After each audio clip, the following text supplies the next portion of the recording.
We have a few other parts to take apart. And these are parts that we're going to actually keep. We're not doing anything with those springs and stuff that we need.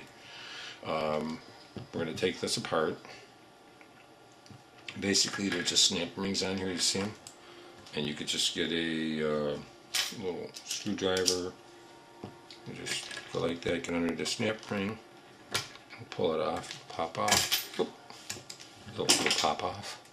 See, it came off. Inner and outer.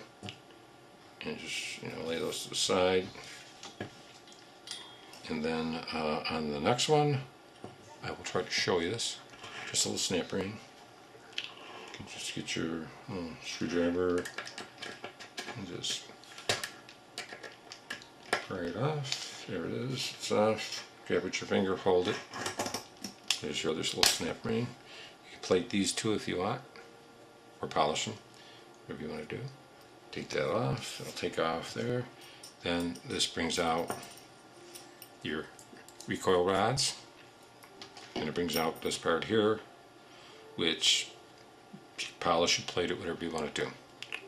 Okay, and this other part that goes in our bag. So we have a lot of little parts, guys. So what I would recommend, just do that.